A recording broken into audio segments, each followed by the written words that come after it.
Coffee's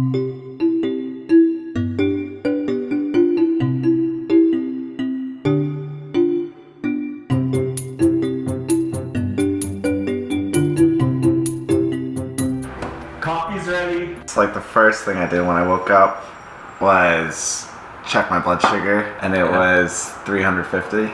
Yeah. Which is like, it's supposed to be at 100, so it's 350? Yeah. What? And it happened because my pump battery died overnight.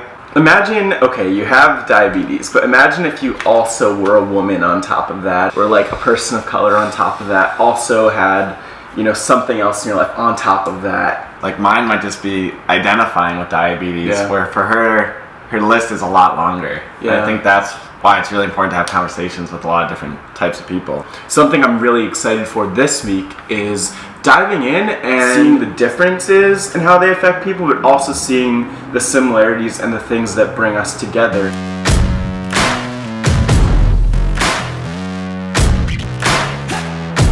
I'm Deja Silas, as you mentioned before, and I am a San Francisco native. I work for a nonprofit organization called DISH, which stands for Delivering Innovation in Supportive Housing. And my role here at DISH, I serve as an assistant general manager for the Auburn, which provides housing for adults who suffer from serious health issues, and mainly we serve veterans here. Mm-hmm. So my goal here and I feel like my job here is really important, and every day I try to build community with my residents here. What role does homelessness have in San Francisco overall? As a native growing up in San Francisco, I would say I was raised in the Bayview district of San Francisco, where I can live in an apartment and there'll be someone outside my door, sleep outside. Oh, yeah. And the way that I was raised by my mom and my dad was whatever she cooked, we provided for whoever was outside. And I would say the role of homelessness in San Francisco it's increasing. Yeah. And I would say that a lot of people are aware, but they turn a blind eye to it. I believe there are people who are starting to pay attention to it and who are aware and who are trying to make a change. Can you tell us more about even the room that we're in? I see the community agreement on the wall, for instance. A lot of our activities take place here, all my classes take place here, and we'll set up tables and bring in decoration and food, and you'll see a lot of people come out and participate. Yeah. So this is where all the action takes place, all the fun. What do you wish other young people knew about homelessness that you've learned? In general, I wish that people would have an open mind to it, and that some can come to the situation with fear of the unknown, of the unexpected of what can happen, but you can also look at the unknown with an open mind and be open to working with someone, because at the end of the day, we're all human, right? The first one to get this. Oh yeah, it's an honor. Thank you. It's interesting, going in and talking with Deja and then meeting one of the residents, because I don't really know what to expect. I feel like this whole trip we're going to a lot of situations that we don't really know what we're walking into. We don't really know the people we're talking to. That was our first time. Deja's never really been interviewed about this work, and we need to really celebrate those people more. I'm excited for the rest of this trip. I'm excited for diving deeper.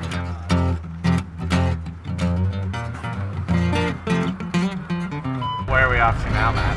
So we are off to Sausalito. We're on the bus right now, and we're headed to basically the Sausalito ferry terminal, meeting Nathan Bowman, who just graduated from San Francisco State University. Congratulations. He did a lot of work in school volunteering with an organization called Net Impact, which is all over the world. Yeah, it's gonna be interesting.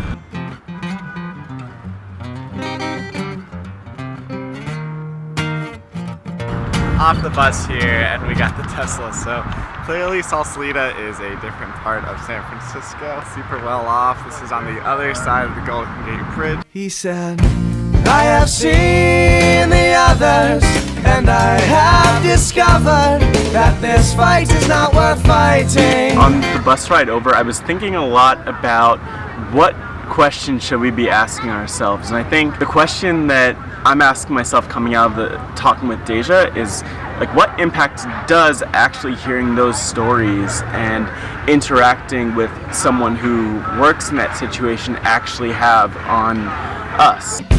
And I've seen seen their mothers, and I will no other to follow me where I'm going. So when I graduated high school in 2014, I wasn't really too excited about starting out going to college, so I had a family member who said I could move over here if I went to some type of post-secondary education. So I came here, I went to College of Marin, which is a small little community college in Marin County. I've lived here for 5 years and I love it. My interest in social justice is because I live here. I was only 18 when I moved here. Yeah. And really thinking back, that's pretty young. I think everybody from the Midwest wants to do it, so I did it, and I'm really proud of that. Yeah. And now I think I'm ready to start the next phase of my life where I can really start helping people. Could you talk more about that, and even more just how you got involved with all that you have worked on and with Net Impact in particular? My first class I ever took in college was a sociology class, and before that I never really liked school, but for some reason I was just so fascinated with sociology, and my teacher encouraged some of the students to go to her club meeting, which was for the Students for Social Justice, and I ended up going, and one of the students was transgender, and he suggested that College of Marin get gender-neutral bathrooms installed on campus. So me being young, I was really shy. Going to my first class, I couldn't really talk to people, and I wanted to break that cycle. So I raised my hand, and I'm like, okay, I'll help out with the project. And it took about 3 years, but we got the bathrooms installed on campus, and I think that really gave me the confidence that I was looking for. Everybody's experiences lead them to where they are at that moment, and it's important to use those experiences to continue your life. If you go to netimpact.org, you can learn about opportunities to get involved with advocacy and sustainability.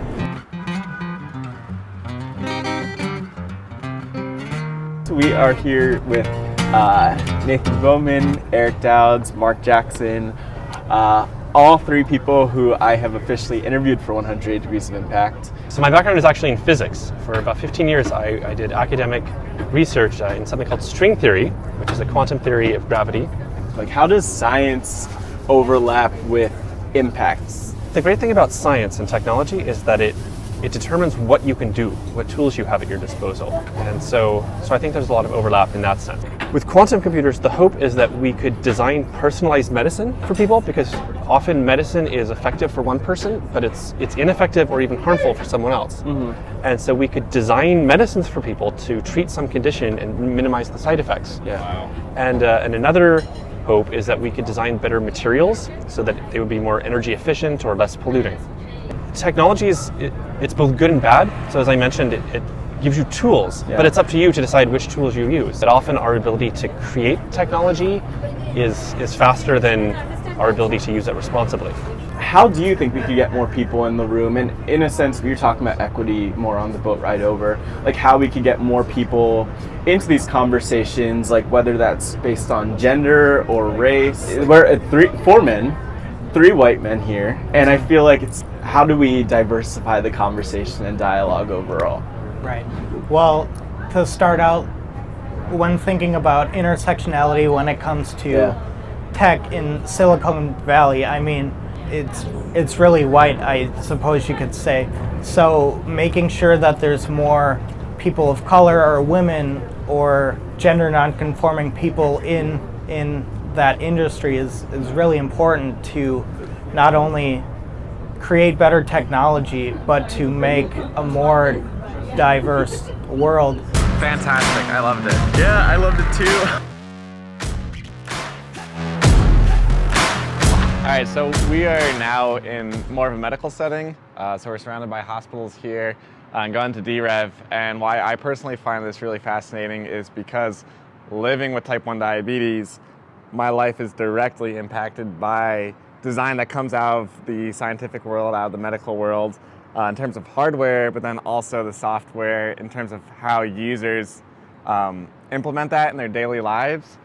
And so with San Francisco Design Week as the backdrop of 20s and Change, I think really what the conversation is this intersection of people who use this and need it, people like myself with diabetes, but in other things, and those researchers, those innovators, and bringing those together in a closer way. So when final products are developed or things are developed for today or in 5 years, that they make sure they include kind of everyone's story.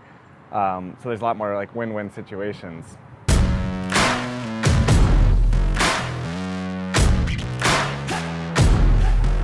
I work at D-Rev as an electromechanical engineering intern.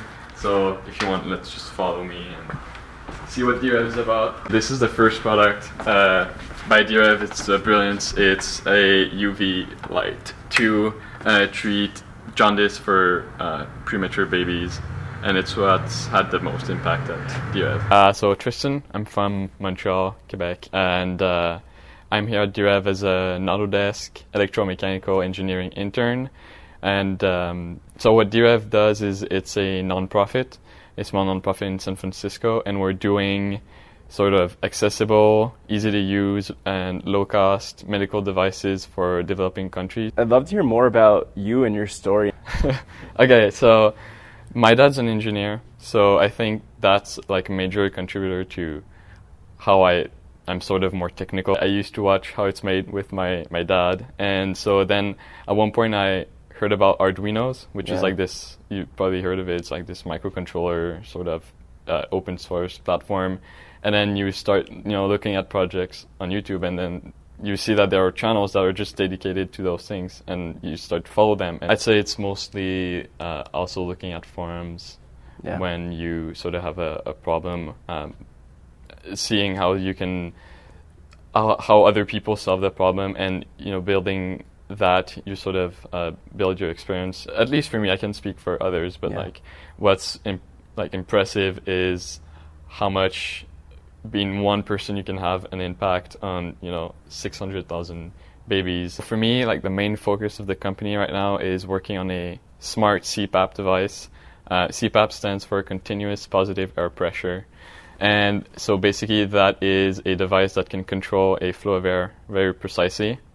Temperature, humidity, pressure, flow, and it's used to deliver air to babies, usually premature babies that have respiratory sort of situation problems. This is insane that through design you can make that much of an impact on human lives. And like the thing that occurs to me is that I think when people think of technology and when they think of like all these big tech companies and others, and you don't necessarily think about like that 596 amputees were fit with a device that was designed here, and that's actually changing lives. What? Freaking awesome. Yeah, like not even 20 yet, not even out of college yet, working at an organization that is actually impacting millions of people's lives, not only in their own country or own city, but around the world. I think it's the perfect way to end the day because we've been doing a lot today. Monday has been exhausting, but it's also been so energizing, and like just talking with Tristan is giving me the hope for the future. And the cool thing is he can be part of the next 20s and change when he's actually in his 20s. Sure. So go anywhere, do anything, and keep impacting.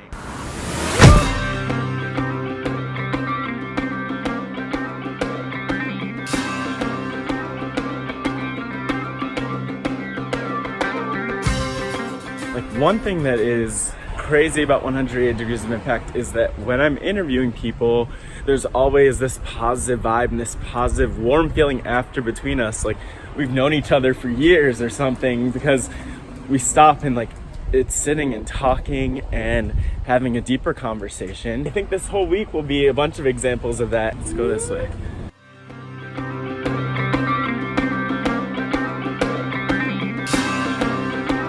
Thanks for tracking me down. You really had to go for it. He like submitted a fake request to be a trainer for wrestling. Oh no, right? Was no. it an MCW? No, it was like through them. But it was through that. Like you had to submit a request. Yeah, I was like, hey, so I like wanted to do this interview. changemaker focused, and they were like, we don't know if she'll be interested, but she'll get in touch if she's interested. It was really also based on like the fact that you went for it. Yeah. I was like, this person really hunted me down. I like that. And it's also kind of the microcosm for like what set me on my journey was. Now you could type in, how do I be a WWE wrestler? Yeah. And it would be like, here's the address to the performance center. Here's when the next tryout is. Here's that, you know, and because there wasn't that, it was like, you have to make up your own route, and sometimes the roads aren't even there, but so you have to make roads. Yeah. What was going through your head that you decided to be like that bold? I really attribute punk rock to that, and it's because in punk rock music, it's like the DIY ethic is, you know, everyone can do it. You can figure out how to do anything. And these bands, I mean, there might have been 200 people there, but they were my like AC/DC or Metallica. Like, I didn't think like, oh, there's only 100 people in this room. These people are nobody. I'm like, this is my favorite band that I'm listening to right now. And they figured out how to get all the way across the country. Let's get united. Let's get united.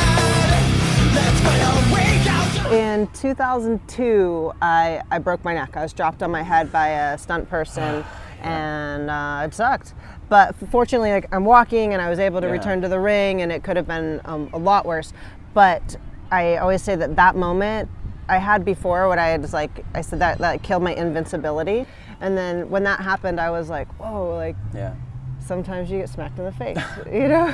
It was really limited in my physical activity, and I felt so useless to me and people around me. I had a hard collar on for 4 months. I couldn't drive. It was just really, I was spinning out, you know? I just was really depressed, and so I just, I gave myself hours at the community, the animal control.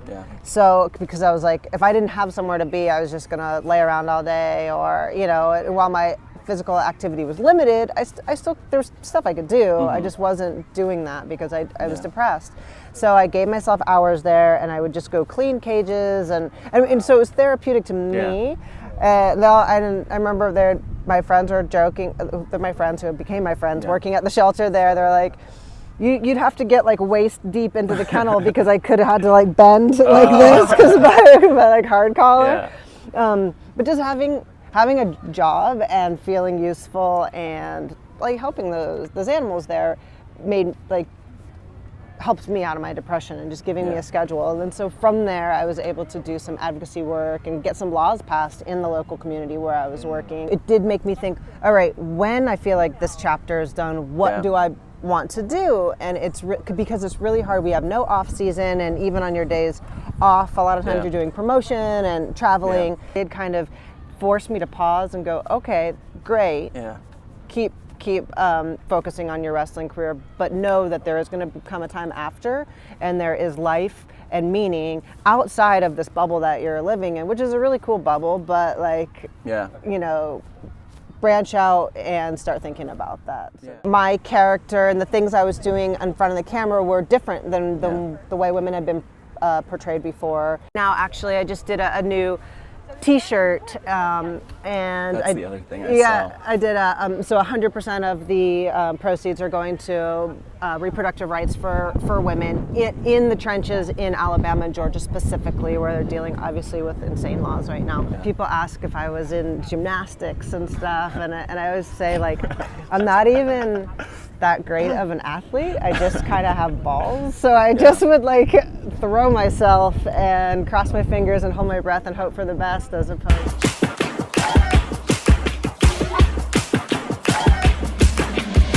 You hold on so tight, open up your we just had an eyes. awesome interview with Amy. It's really cool how you have people who you don't necessarily expect to like identify as change makers making an impact, and Amy's definitely doing that. I had a lot of respect for what she does, but especially with 20s and Change as the background. To have someone that's like a mentor that can relate to, I think, a lot of generational stuff that we're gonna be dealing with in terms of how do you use your platform, how do you just go out there and do things. That's what I really respected. And she gave us some awesome recommendations for exploring town.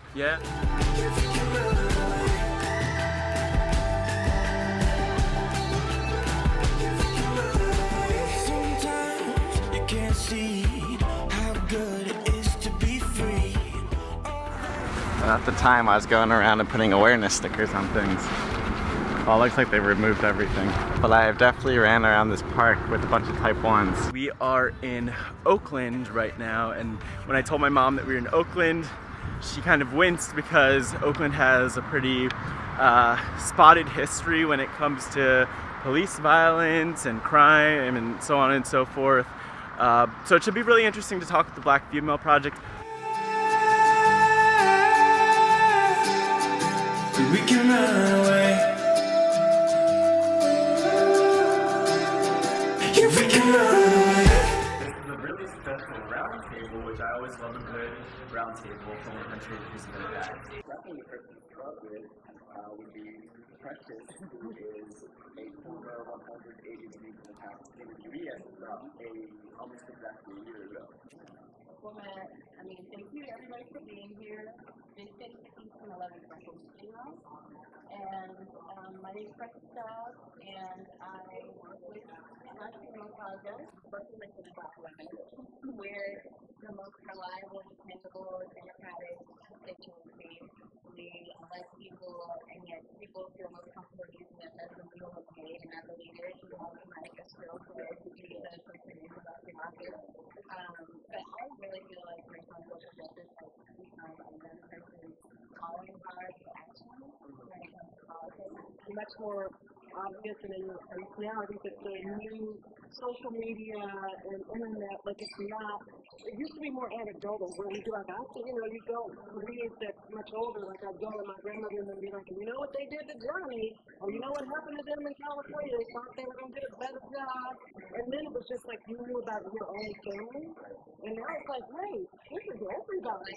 Like this is like, really we've talked about it, like in our families, in our communities, there's like, the system works against us, but like when you see everybody posting the same thing and the same experience, it's like, oh, the system is working against us.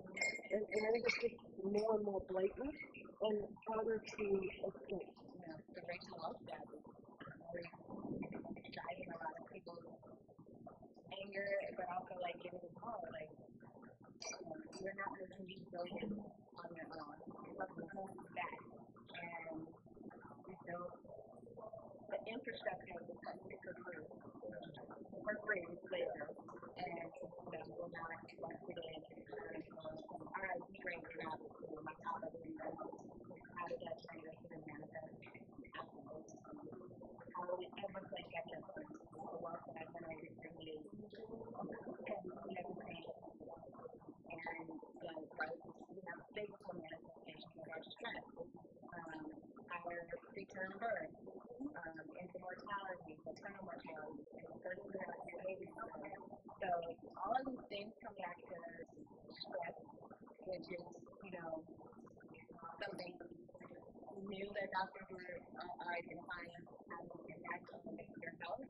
And a lot of times when it's New Year's Day, people are like, well, just go to the doctor. And it's like, well, how can we eliminate it which we have never had autonomy over our body, but Black women in this country who have been spotted and experimented on and lied to by medical associates and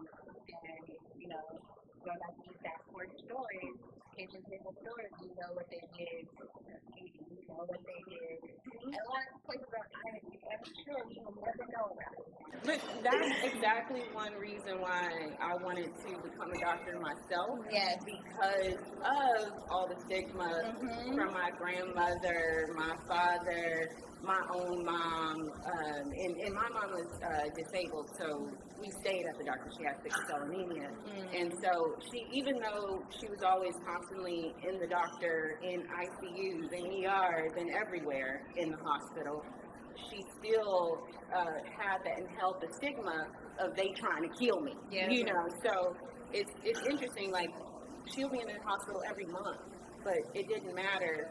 They still trying to kill her, right? And she'll end up home, but it didn't matter. Like you still constantly. So when you're not seeing yourself in the hospital, when you're not seeing yourself in the clinic, when you're not seeing yourself, how can you trust it?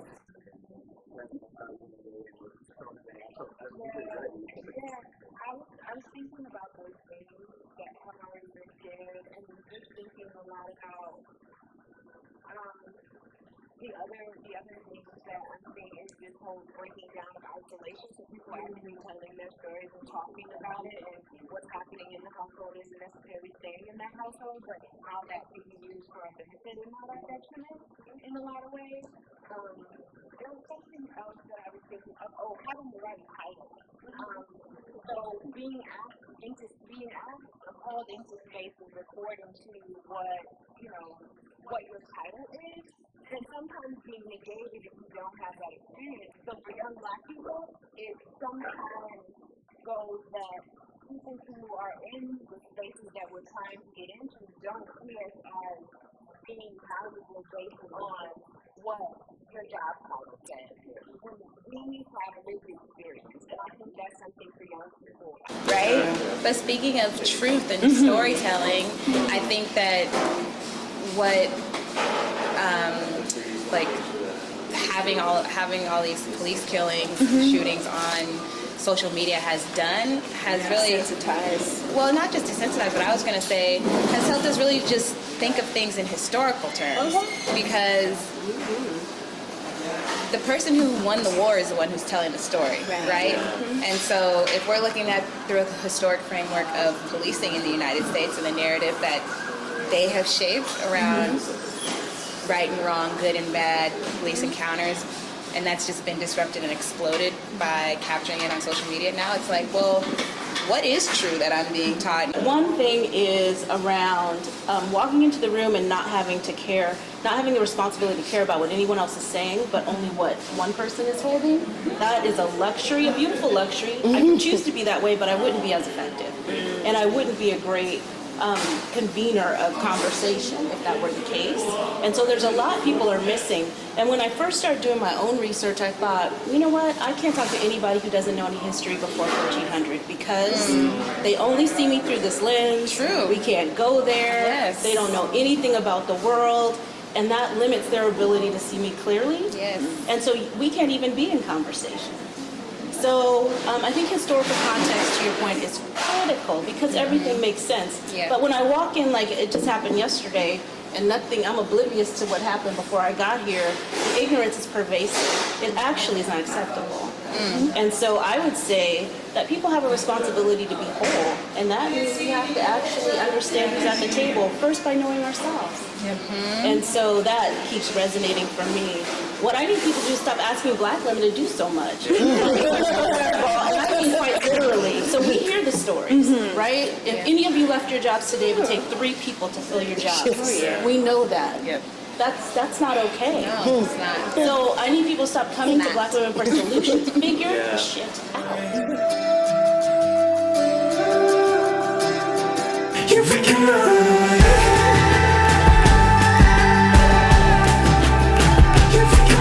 That was a group of Black women, but I feel like it was definitely a group of people who have different experiences,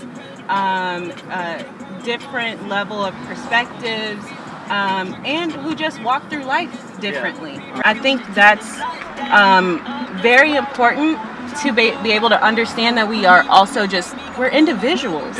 We're not just Black people, and you're not just a Black woman, but that there's a lot more to it. I am so different from my siblings, so different from my parents, and I was raised in the same house as my siblings. We, went to the same schools as my siblings, did the same thing that my siblings did. We all did the same things, but I'm still so different, and my path within life just looks completely different from them, but we look we literally look the same. For us, identity is not just like gender and race and sexual orientation and like all of that, but it's like I'm like, if you're an artist, you're a storyteller, you're a mother, you're a health practitioner, like whatever the case might be,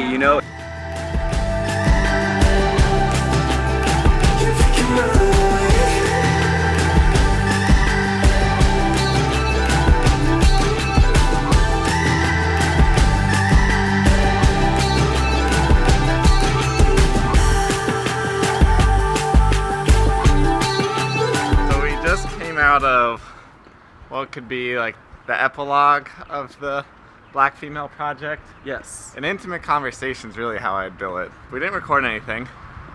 We weren't quite sure what to expect, but I think it was a very powerful conversation because it kicked off basically just saying, what's your update? And then it just manifested.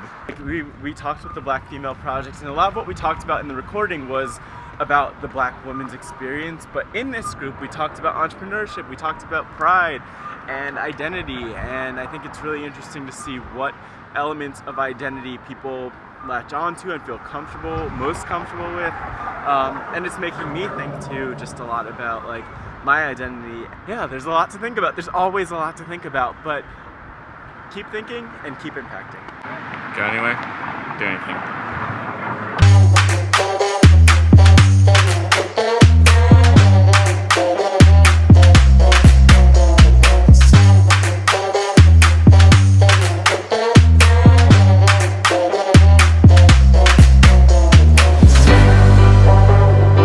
Right now we're here at the Montgomery stop of BART.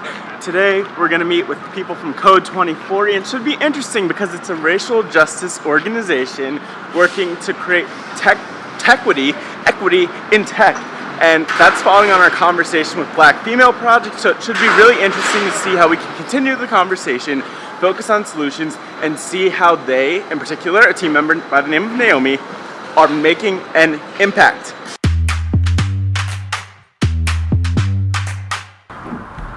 Nice, you got the mug. That's like, good morning, America. Did it have like the Code 2040? It does, actually. I saw that and I just see it, but wow, okay, let's go, we're ready. So here we are at Code 2040, and our work is all around representation for Black and Latinx folks in the tech industry. And increasing that representation proportionately and having folks at all levels in tech so that we can see more equity distribution throughout the entire innovation economy. One of the themes of 20s and Change that we've been talking about a lot with different folks as we go place to place here in the Bay Area is identity. And so just as we get started, I think it'd be good if you really identify yourself. So I identify as a Black woman, and I am Nigerian. Identify with she, her, hers pronouns. And I think my identity definitely helps me to center and anchor the type of work that I do.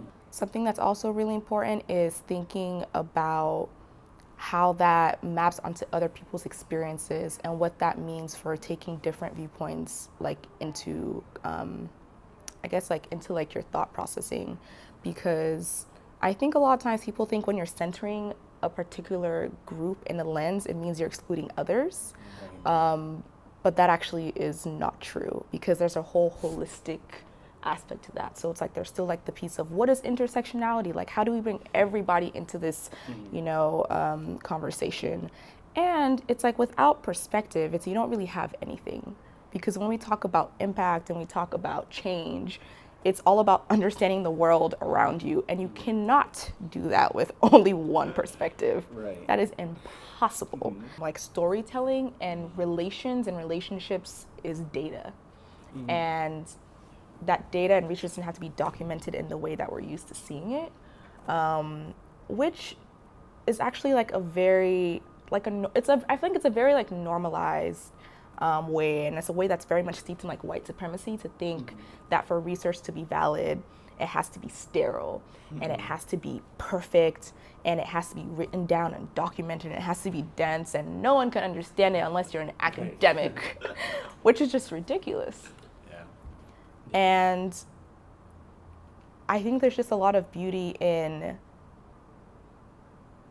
realizing how being in community is research and is data and is understanding. You can take feelings and emotions and sentiments that are being expressed to you in relational ways and translate that into something meaningful. Whenever you're confronting a system that's been normed for hundreds of years and accepted, it's like that comes with a lot of risk, especially if you're doing that in the workspace where there's like a lot you could lose, right? And one way we try to kind of like balance that is reminding folks that in doing this work, it's all about agency. So at whatever level you're at, whatever work that you're doing, it's all about taking the agency to do that in a way that feels right for you. All you have to really do is identify that there's a problem. Yeah. And then it's like, there's a problem here. I'm not sure what to do. Let me think about this a little bit. Let me ask this person what they think about it. I know this person has this resource. Oh, this person does this. Let's come together and talk about how we can all do something together to address this. Yeah. Let's do this thing. Yeah. There you go, like that's the leader. So it's like getting past the idea that you have to have all the answers, because you don't. Yeah. So how do you identify a problem and then seek to find a solution for that problem, but then also seek to remedy the structure that it's working within, right? Yeah. Like who are some of those people who've been the active participants or the lead in your life that you really admire? Yeah. Mimi used to be my manager, and it's my coworker. And I feel like she was really the person that pushed me to speak truth to power, even when it didn't feel comfortable. I feel like I always had those thoughts and feelings, but sometimes to actually voice them and to say them with confidence in a space where they might not be accepted is very difficult. And she coached me around doing that and around like leading with my intuition. Which was really, really impactful for me, because I think that tied a lot into like my personal growth as a person, because I think like to do this work, it's like you can only meet others as far as you meet yourself, which is a huge thing that I've learned from her. Oh, here we go again, yeah. Oh, here we go again. Yeah, I'm going to. Slow down. I was a tour guide at GW. So we just finished up at Code 2040. Now we're headed to meet up with Isabel and the Cosmos here. It's our friend Cassandra's organization. It's going to be awesome to meet them. We're at Youth Art Exchange, which is a center in San Francisco, and they host a lot of art events for the community. And so we're going to be hosting actually a casual, intimate roundtable discussion with 2 creative professionals and learn more about their careers and their experiences as Asian women creators. And I'm Isabel Bagsik, and I am a graphic designer myself. I am also from the Bay Area, and I currently work at an art and design magazine, but I'm actually moving to a new job as a designer to a digital content studio in San Francisco. Oh, so yeah, so thank you. I'm also the creator of Brown Papaya, and that is a magazine project, or it started off as a magazine project focused on dismantling toxic beauty expectations for Filipino women, Filipinx women. That came out of frustration personally and from what I've observed within my own culture. Toxic beauty expectations imposed upon Filipinx women. And I grew up hearing it on me, hearing it on my sister, seeing it in the media, in American media, or even the Philippines media. For instance, Philippines media, you only see one type of woman, and they're lighter skin, long black hair, that's straight, tall, Eurocentric looking. In Bloom Retreat, which was the extension of the Brown Papaya magazine, some of them mentioned that they didn't grow up feeling strongly connected with their Filipinx culture. They didn't feel Filipinx enough. They felt kind of weird and unsure and scared of entering the retreat because they didn't feel like, they could identify very strongly. And then quite a number of them also had really negative experiences being among Filipinx women. And so it was really refreshing and beautiful for them to have such a strong and genuine connection with each other throughout the weekend. And they've only met, or, hung out and met each other for 2 days, not even a full 2 days or something like that. So those are some of those frustrations specifically for Filipinx culture or Filipinx women. For you, what has that journey been like to come to embrace your identity? So I was really privileged enough to have access to university life and to be involved with the Filipinx community there. I was student leader for 3 years. I was involved my first year, so I was in it for 4 years, which really helped me create a foundation in terms of community organizing and being familiar with having conversations relating to cultural identity, to what does it mean to be Filipinx versus Filipinx American, and surrounding those two different identities. All these intersecting identities of being a woman with being in the Filipinx culture, with being a student, all these different things. So because of that experience in college, at UC Davis specifically, I was able to learn more about cultural identity there, about history, about how history affects the way we view ourselves. For instance, colorism was something that I was able to dive deeper into for specifically Filipinx women, like due to colonization, the different cultures or the different groups that colonized the Philippines, a lot of their beauty expectations were passed down, and it's still something that affects us today. Because of the nature of my job, all my peers are really old white men, and when I go to conferences, people assume that I'm like their assistant, which is really offensive. And I think I got lucky because I work for a smaller company. That's why I'm able to do like more managerial job, and that's why I'm in that situation where I'm working with these guys. Being Asian and having both the perspective of having stayed in Asia and also here, that's also part of my superpower in a sense, because I can create fusion stuff really well, but I cannot create traditional Asian stuff like British street wax really well. And I feel like it's good to be self-aware. That's actually part of my identity, and part of what I bring to the world is that fusion, that combination of... Part of our rundown? Yeah, we are rundown. Yeah, I think that's what it's called. Deep. How do you think the event went? The Cosmos. I think it seemed really successful. Everyone had questions during the Q&A, and we're really excited to get to know the speakers right after. I wish there was more time. It looked like they wanted more time. Yeah. Let's kick them out, and that's always... That's how you know it's good. Yeah, exactly. You keep everyone wanting to come back for more. I really like the balance of identities, like, being like an Indian woman in tech, and that's surprising people. So I appreciate their stories.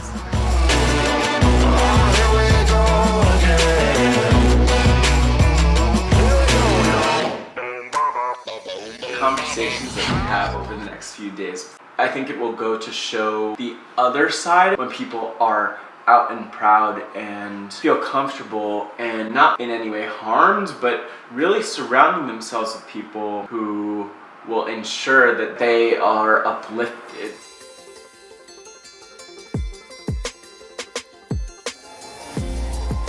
Right, just kicking off Thursday. Should be really interesting because all week we've started to dive deeper and deeper and deeper into identity.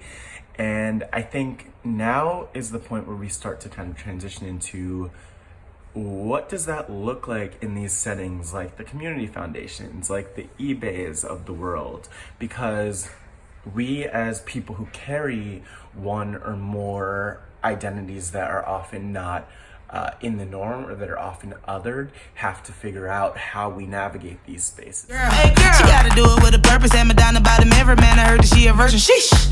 And I've been in the gym all week. Heavy buzz, that's how I'ma drop the gems y'all need. I've been working on his body for the beach all winter. We're here at the airport, the San Francisco Airport, SFO. Kind of accidentally, we took the BART train and thought it was going all the way to Millbrae, where we'd hop on a train from Millbrae to Palo Alto, but that was not the case. We hit the end of the line, somehow ended up at the train station, I think because we were on the yellow line instead of the red line. Either way, we're recovering, we kind of acted fast. Yes, I know my worth. Go hard, put in the work, cause I come first, and I ain't even need your help. I put the work in. Put the work in. Put the work in. You gotta do it for yourself. Put the work in. I heard you looking for results. Put the work in. Yeah, you gon' have to put the work in. Right. We are here in Palo Alto, actually just outside of some sort of Amazon headquarters or office, but we are going to be headed over to Stanford because we are going to have a conversation with Chris and Renee. To the real cause half the rappers you know, man, you gonna need exorcisms. I'm attacking their soul. Whoa.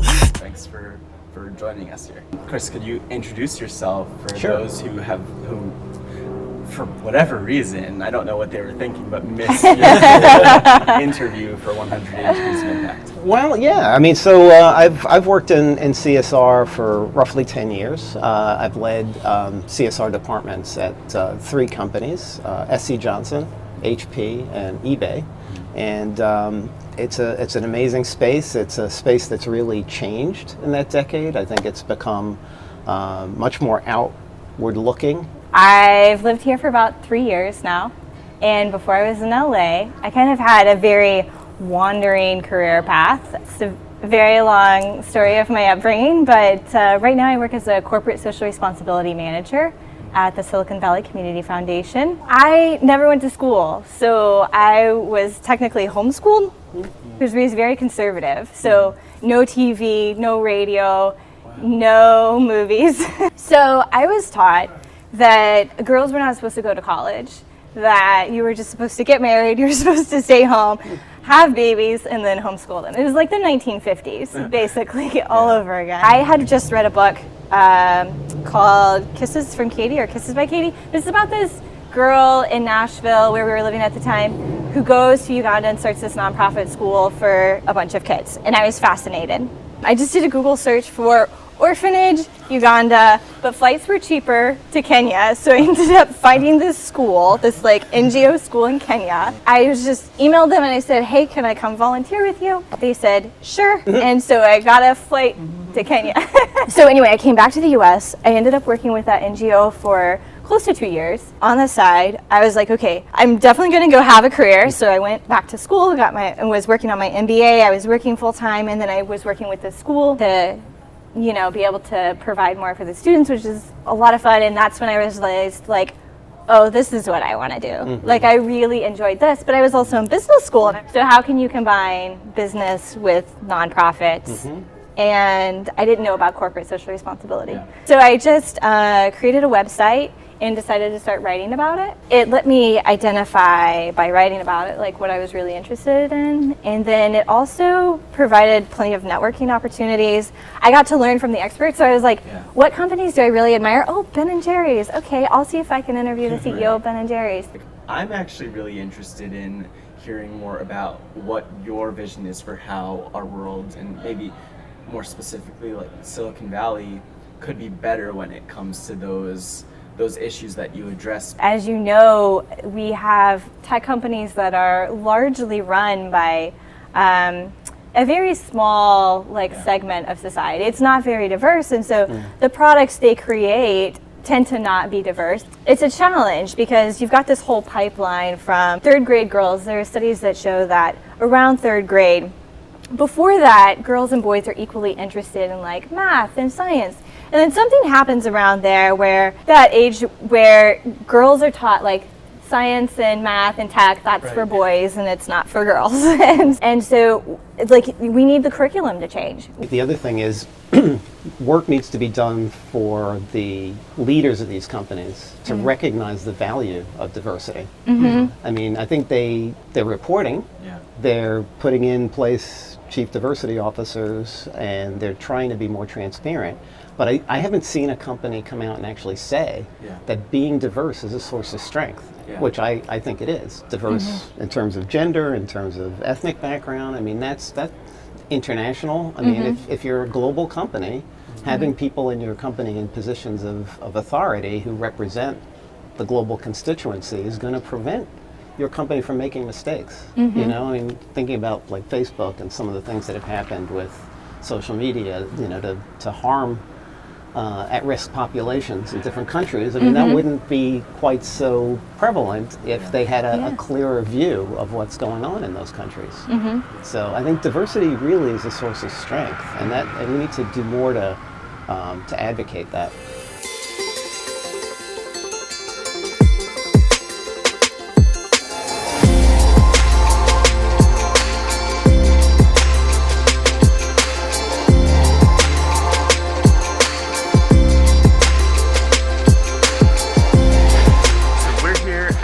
California Academy of Sciences, getting ready to meet with 500 queer scientists, specifically with Lauren and Sean, their co-founders, and it's going to be exciting to dive in. California Academy, which I haven't been to before, is a place that I've heard so much about, and in particular, they are an Autodesk Foundation grantee, which links them with D-Rev, and it all comes full circle. So it should be really interesting just to dive in the conversation with them around identity, because there is a lot there. I'm like nervous and excited, and this is going to be a cool talk. So yeah. So I'm Dr. Lauren Esposito. Yes. I'm an arachnologist, which means I study spiders and scorpions. I study the evolutionary processes that have occurred that led to what we see on Earth today, or the species that share the Earth with us. And one of the things I'm really interested in is trying to understand how past processes have led to present-day diversity so that we can use our knowledge to ensure that future diversity occurs. I also, along with this kid over here, founded a visibility campaign for LGBTQ plus people and working in science, really in STEM, and STEM supporting careers or STEM affiliated careers.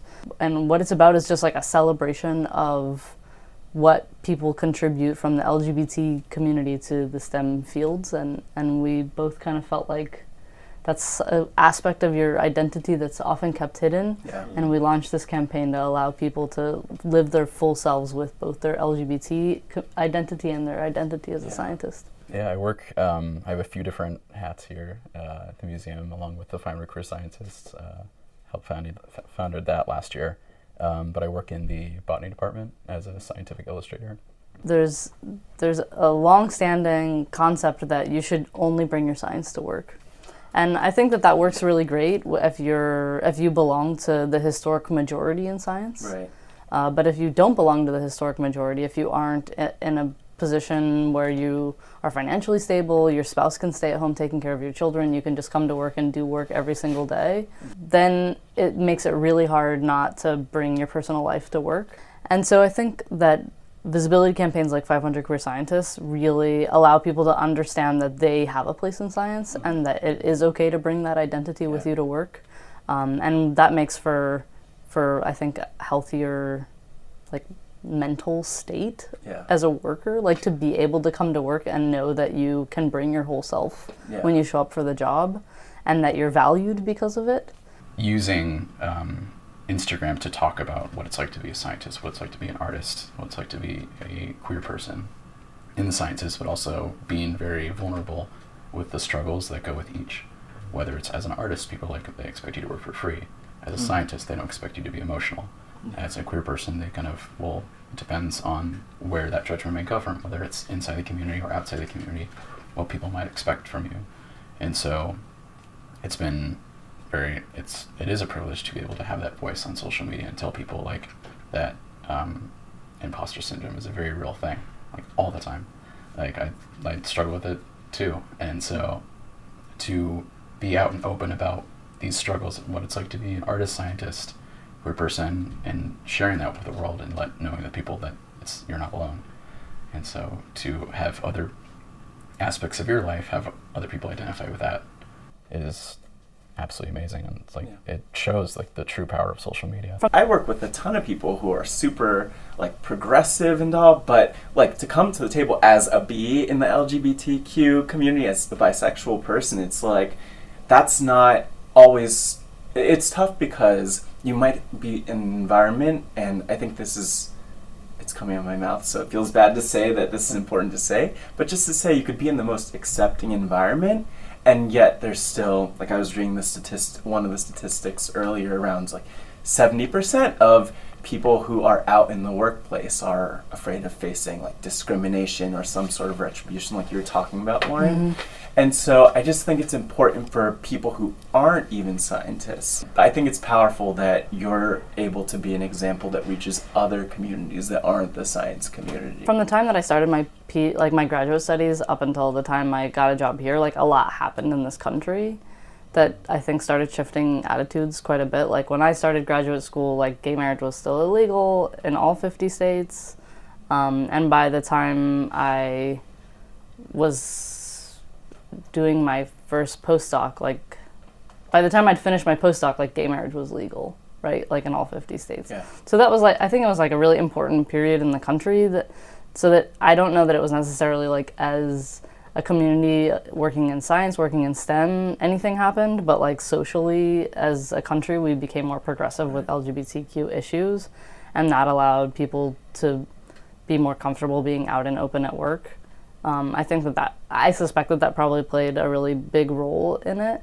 So I think that overall as a community, like things have started to shift in the right direction, but like really need a lot of like heavy pushing from the community to really push things forward into a place of real acceptance. Black, white, ebony, all sound good to me. Two-tone recipe, got good chemistry. JF Kennedy's, kiss hood celebrities, don't matter to me. I'm Lauren, I'm queer, and I'm a arachnologist, and I have been sharing my queer science story because I think visibility is important. I grew up in the South too. I think that's a really important thing. So being gay in science is not quite as challenging as being gay in the South. Having said that, part of the reason I ended up in San Francisco was because of some of the experiences that I had interviewing for faculty positions. This was 22 years ago. I ended up at San Francisco State because I fell in love with it the minute I stepped on the campus. There was so much diversity of students in terms of people of color and different cultures and LGBTQIA and all that sort of thing. And so it definitely brought me to San Francisco State. I felt more at home there than I did anywhere else I'd ever been.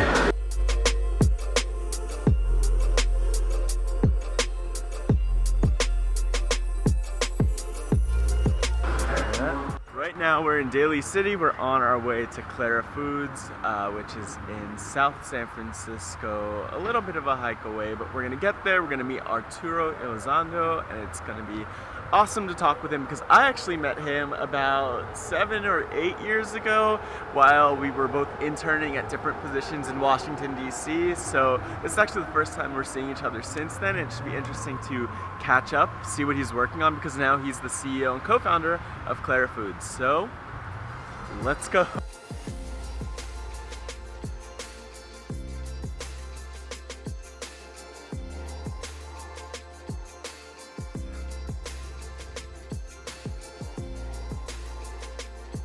Arturo, could you introduce yourself and tell us where we are and who you are? Yeah, hi everyone. I am Arturo, founder and CEO of Clara Foods, and we are here in our headquarters in South San Francisco, the biotech capital of the world. We make real animal protein without using animals to do so. This city is really special because it is in the heart of Silicon Valley and sort of bridging San Francisco with the rest of the peninsula. And in particular, it's where biotech was birthed. So Genentech was the first ever real biotech company that proved that actually you can make animal protein without using animals. 40 years ago, they birthed biotechnology for the world, and it was to make insulin protein. Because insulin, most people don't know, but insulin used to come from pigs prior to Genentech. Mm-hmm. In order to get diabetics to take insulin, you had to kill a pig, extract the insulin protein from their pancreas, purify that, and then inject that into people. And that's how every diabetic got their insulin protein from.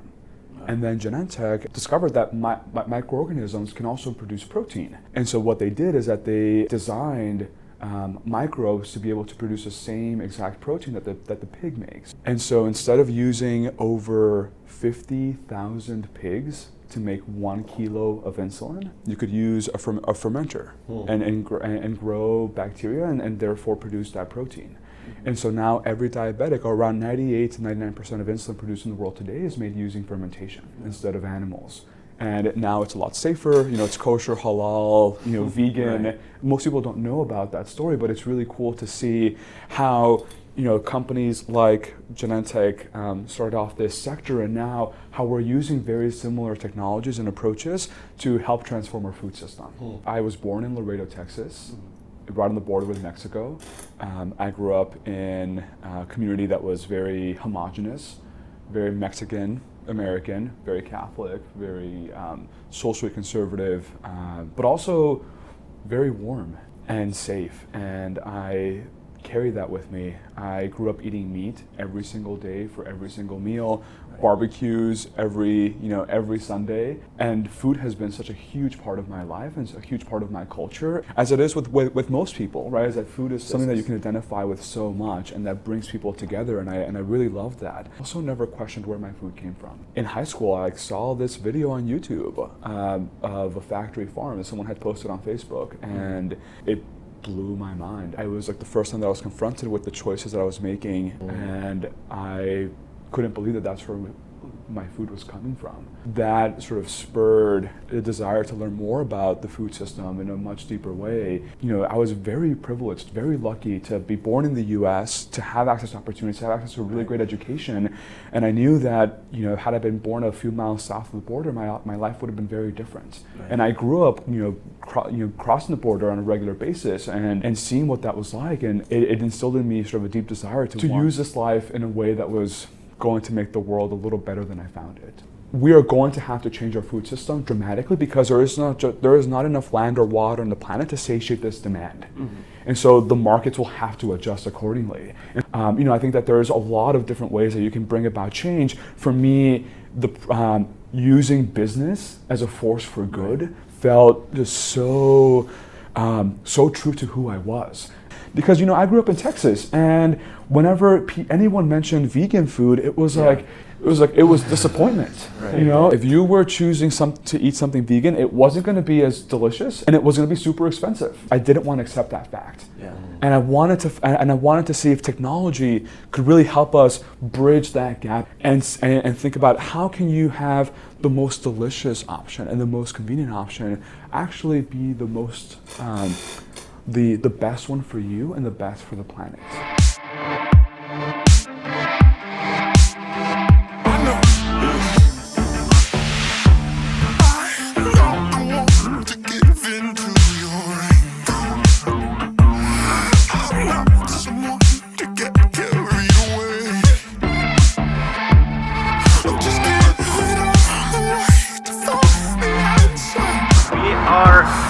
Just a couple blocks away from Beyond Type 1 in San Carlos, and it's going to be interesting because Erik, it's an organization you know so well, it's an organization I've witnessed from afar, and it's going to be exciting to finally be literally at the table with some of the people making the biggest impact in the world of diabetes, not just with type 1s, but type 2s and so many others. So Erik, what are your thoughts as we just go in, dive in, we're about 100 feet away. How's it feel? It feels good. I'm excited to have a conversation that's close to my heart and also continue conversations around identity, especially with invisible identities, and just see where it goes. Yeah, and we're going to talk about probably how to make the invisible more visible.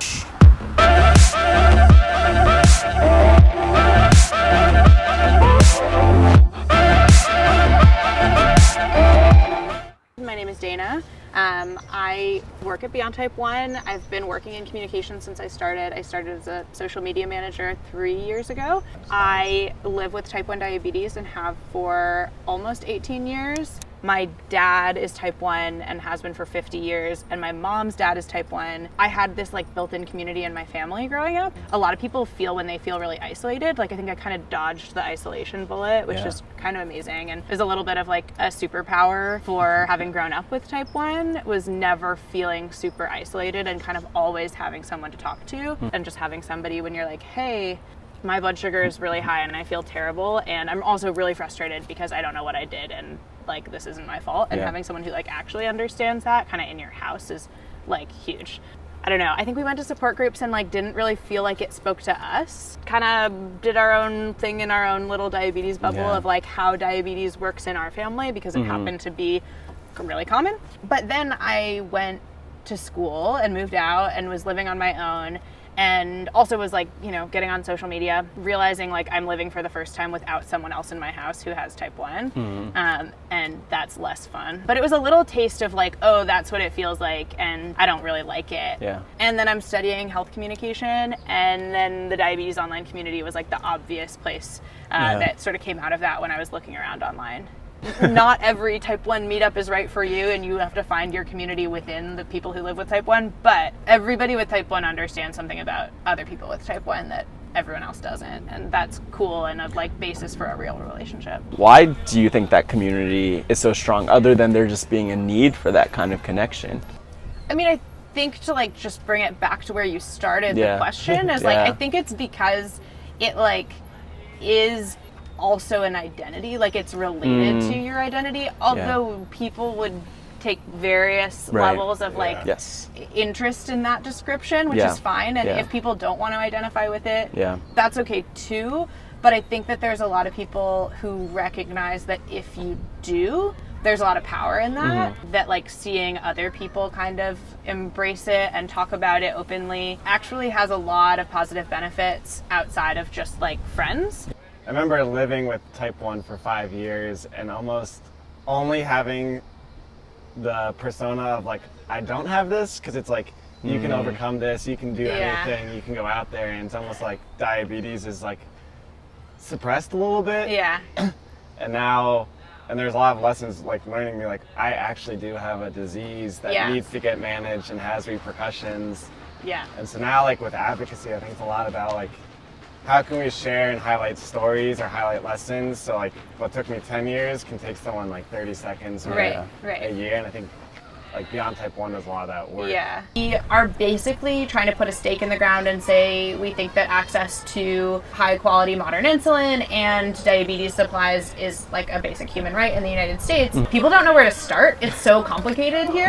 And they don't know like where even the first touch point is to start to understand not only like your own insurance plan, but like what is the landscape of healthcare payers in America look like. And we're trying to be someone who can help with the kind of education and like connect the dots for people. I think that there is an issue in the type 1 diabetes Instagram but online community more broadly of one type of experience being talked about more than others in terms of like race and income specifically. Like I think that there's a lot of like upper and middle class white people talking about type 1 diabetes online. And we would really like to see that change. I think we have a responsibility to like find the people who break out of those molds a little bit, elevate their voices, and hopefully like use that as a starting point. I can see lots of people who look like me talking about their type 1 diabetes online, and I can see that it's like safe for me to join the conversation, but I don't know that that's true for everyone. So I'd really like to like be doing some of the work to start changing that by just elevating the people who are already out there who like might look different or have a different story to tell. I just love that it's really like a youth-driven movement, not just in terms of like Beyond Type 1 and its creation, but also all of the people that I'm seeing speak up. And young people, I feel, are so much more like aware of these issues than the previous generation and the generation before that, and so on and so forth. We know where we need to go. Like, that's already paving the path to progress, and I think that's like the first place to start, at least like having the dialogue and then kind of seeing what you could do to go there, because progress doesn't happen overnight.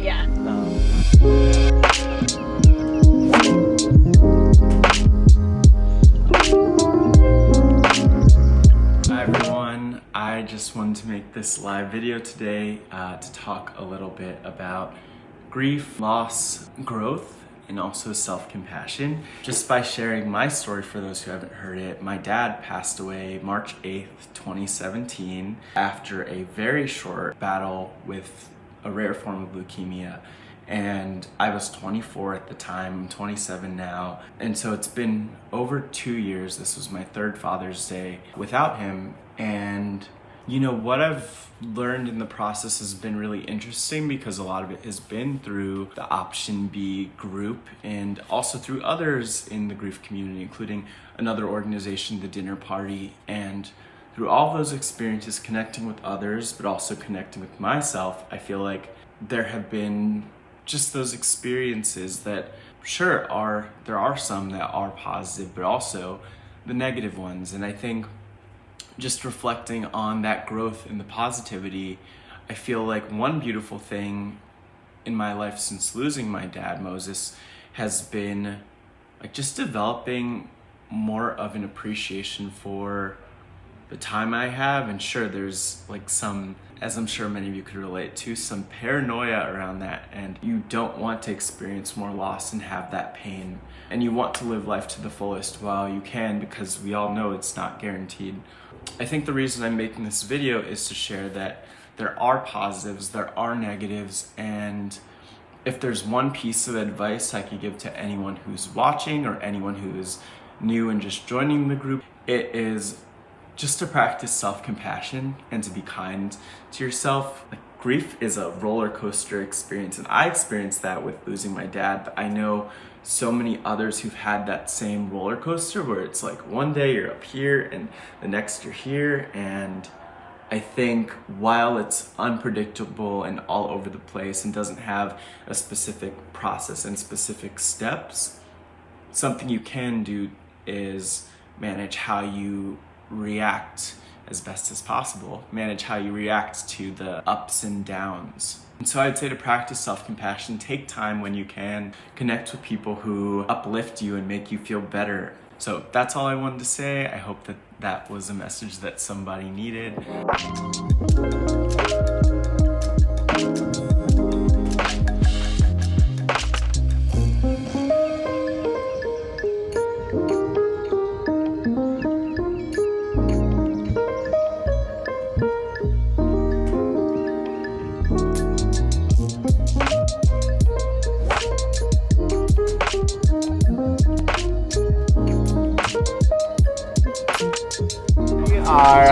In Union Square. It's called Union Square. Union Square on a beautiful Saturday. It happens to be Pride this weekend, so I feel like there's lots of people out and about.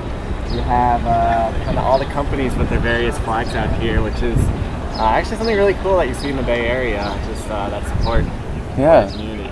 Awesome. And we, of course, have a wonderful special guest today, an interviewee with us, Molly Sanchez. Molly, how is it going today? It's going great. Thanks for coming out to my neighborhood. I No appreciate problem. it. Like, how does like identity or your identity like motivate or affect the work that you do? So much of comedy is finding like the story that only you know how to tell. Mm-hmm. And that's why like when things feel hack, it's because they're so generic to anybody. I mean, that's why like truly the most like the crappiest jokes are the ones like mother-in-laws, they suck.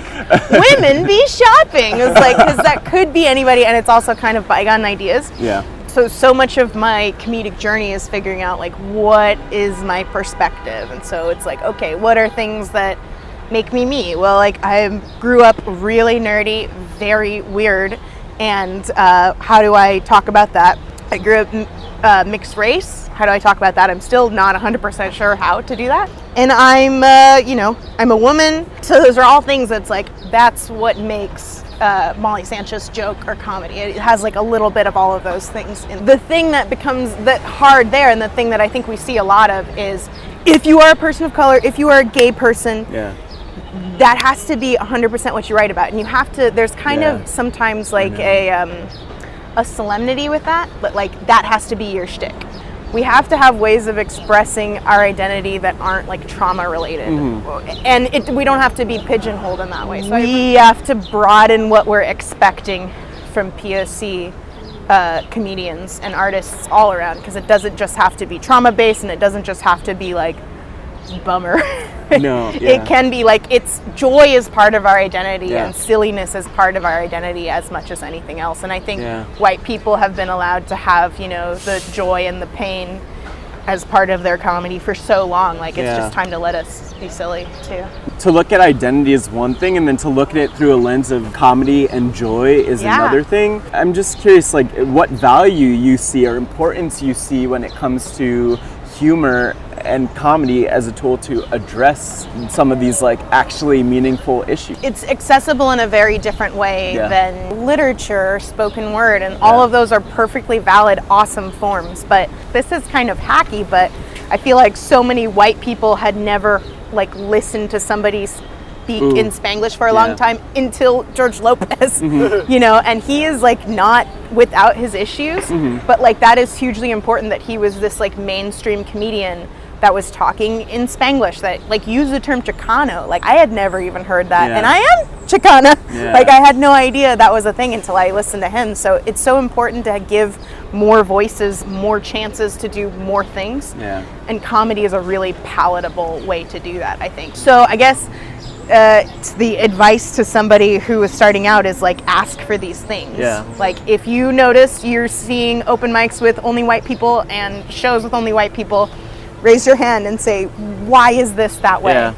And talk to each other. I feel like the best thing that I've done with comedy is get linked into groups of other comedians. So whether that's like secret groups of all, black and brown comedians or all women comedians. And when we talk to each other, it feels less like tokenism, because I do think there was this time where it's like, there can only be 2 women comedians, right. and if one of them's not me, it sure as hell's not going to be you. Yeah. And now we can talk to each other more. So it would be ask to be included, talk to other people, and, never be so rigid that you can't change, I guess.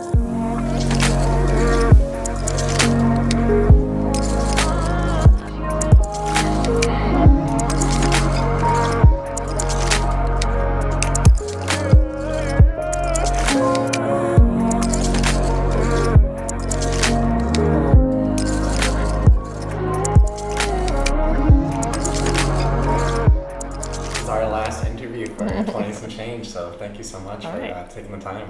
Yeah, thank you so much for being here, and I just want to dive right in and just reflect. First and foremost, this has been a crazy week.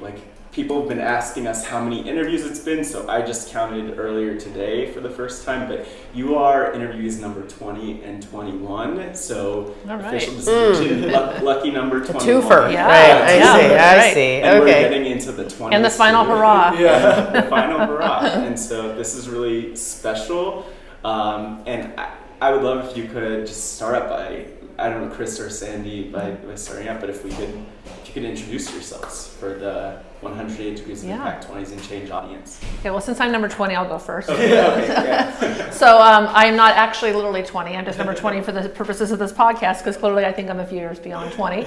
My name is Sandy Steer, and I'm here because I'm happy to be celebrating Pride with my wife, Chris, and celebrating also our anniversary, because we were married. Yesterday was our legal wedding anniversary. We have several, but that was our legal wedding anniversary. So this is a really exciting week for us. Well, congratulations. Thank you.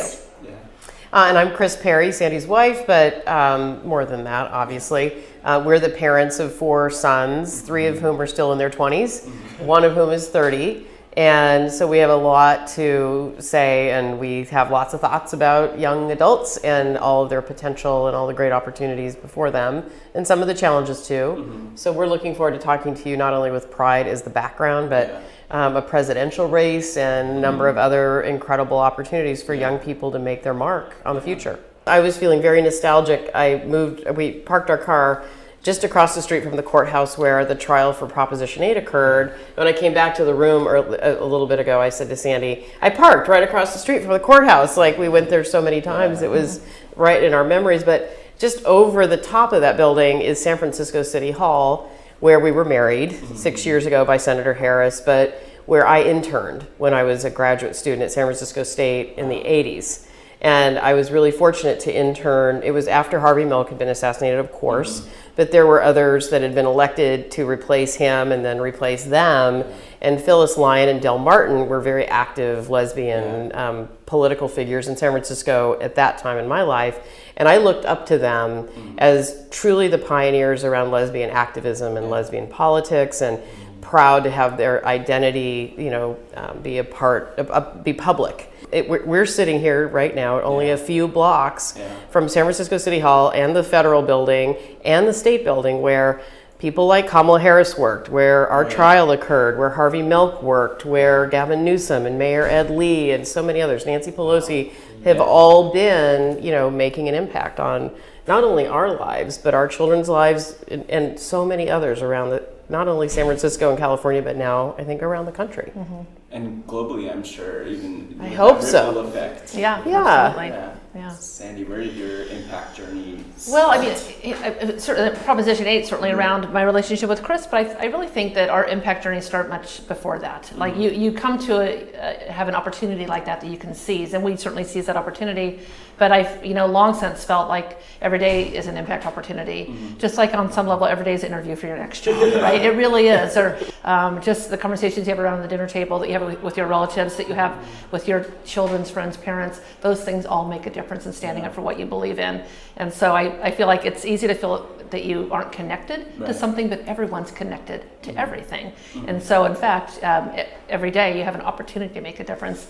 And what I think is so great about politics and policy and all of it is you can go through so many doors to make change. And it can be through these individual conversations that you had over the last couple of years, or going all the way to the other end of the spectrum and getting involved in electoral politics, or donating to a campaign, or canvassing, right? Like literally trying to get people elected who are going to make laws while they're in office. So I actually really like this idea that we can all choose our own path for change, and there's really no right door or wrong door, and not everybody is going to go through the electoral door. Not everybody's an extrovert, and it takes all of us. And you telling your story just now about having type 1 is really meaningful to me. Like, so then I'll remember you, and I'll be thinking about that, and as that issue comes up on the news or in hearings, I'll think, oh, I met Erik, and this is his condition, this is how he's dealing with it. So I just think that what you're doing is a really good way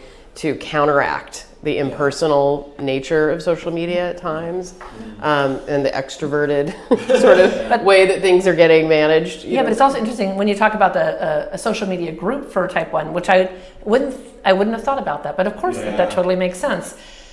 Something like a political campaign is successful when there has already been public support, when there's a groundswell. So you could never say a word to anybody, but if you're good at building networks and sharing information and getting the word out, that is part of the political process. It's maybe the passive part, but it is an important part. And we know with our case, one of the reasons it was successful is because we did have the public support, and that public support momentum was grown by so many different people, many of whom had nothing to do with our case whatsoever. But they shifted the political tide, because the executive branch, they don't want to be ahead of the people. The courts don't want to be ahead of the people. So you're part of the people. We're all part of the people. So it's our job to move the people around us, so that when we get a chance to be at the executive level or the judicial level, that we have an opportunity to be successful. It's far more likely. So kudos to you for doing that type 1 work. Good for you. And I guess on the flip side, I definitely want to cover, because you also mentioned the barriers, want to make sure to get that in.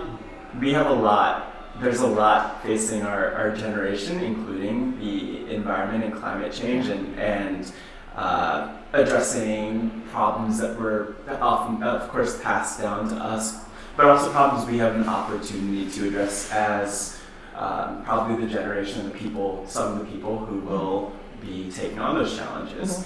But just from your perspective, especially with the context of other challenges that you've seen young people in the world face, what do you see as our biggest barriers now, and then even in the near future and going forward? Well, I worry about how easy it would be to dismiss or even reject the political system, because it does seem so broken, and that then it would be left to those who are willing to use it for the wrong reasons. And I feel like we're at that tipping point moment where it hasn't felt like it has integrity. And so the only way to make it, a meaningful system again is for people who have integrity to engage in it. A true struggling working class voice, where's that voice? I think that one is really often lost in our dialogue and our conversation. And as a country, we act as though if you don't have, if you don't bring something to the table, if you don't bring wealth, if you don't bring new ideas to the table, then your voice is worth nothing. But it's not true. It's not true. So the voice of the working person, we have to hear it. The voice of young people, we have to hear those voices. I'm thinking of our friend Cleve Jones, who, and this is it's really channeling him. It's not my original idea, but he always, when people seem like despondent and there's not another thing we could possibly take on, he says, if you feel like there's nothing else you can do, just start marching. And we're about to do, the Pride Parade, which is really, as you know, the 50th anniversary of Stonewall, which was a riot. And that was a moment where there were marches, and there have been riots here in San Francisco too, right after Harvey Milk was shot.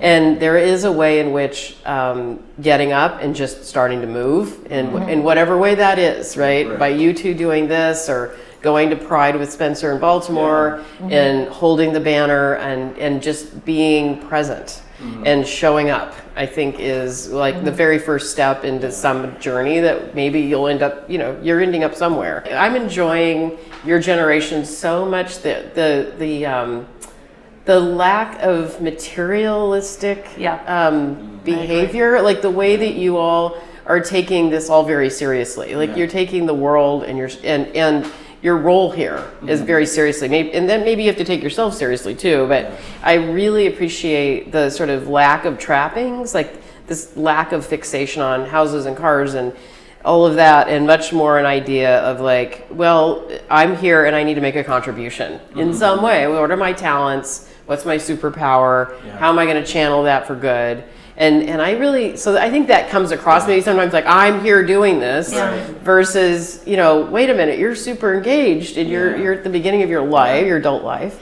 And so much will change. I mean, in our youth, we could not have imagined there would be a thing called a computer in your living room. We could not have imagined that. That would have seemed like crazy talk, right? Just like like sending a man to the moon would have seemed like to our parents when they were young. We couldn't imagine a computer in every home. We couldn't imagine a smartphone or a cell phone as when we were young. We certainly couldn't imagine gay people getting married, or those things were like when pigs can fly. Those things happen. So I would say you can't imagine the things that are going to happen in your lifetime. Wow. You can't imagine them because they seem too impossible right now. So when people say, dream, I would say dream big, because what's possible is actually big and would seem not possible, but it will happen. Things will happen, and the more you can be a part of that, like how exciting is that?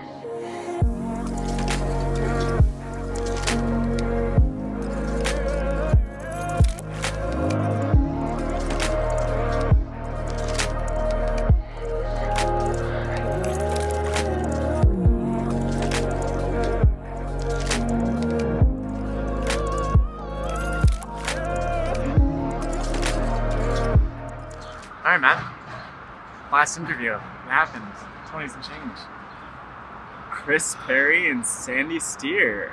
We just met with them, and coincidentally, a block away from the courthouse where basically they struck down Prop 8. They made history, and we had the chance to sit down with them and be with them. And I think what 20s and Change is all about is not just the people who are in their 20s making a difference, but the people who have that experience, who have that outlook, who care about people in their 20s. They have 4 sons who are making an impact, and I just feel so honored to be in the room with them and literally sit at a table with them to learn about their journey, embracing identity, and making a huge difference, not just for people here in the Bay Area, but worldwide, nationwide.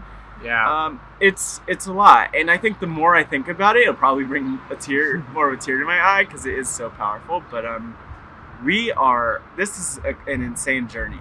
It's been a journey, and I think something to give optimism to a world where you can easily get down about a lot of things is to see how they are still engaged in the political process. 2 individuals that are just ordinary people that you couldn't ever expect to get so thrown into the system, and they're still engaged and still passionate, and left our interview to go out and still campaign and be advocates and be the voice of the people. That's what it gives you hope. And there's so many more people for us to meet. That's our last group to meet during this trip. There's a lot more to look forward to, and it's beautiful seeing all these people who are walking down the street now with their rainbow flags and shirts and all of that, and like their lives have been changed forever by Chris and Sandy. And I hope that like our generation and Spencer and Elliot and their other sons' generation will continue to make that difference and like build a better world that's to the point that they made, things that we could never even imagine. I'm looking forward to the next 20s and change, whatever that looks like. Keep impacting. And go anywhere and do anything.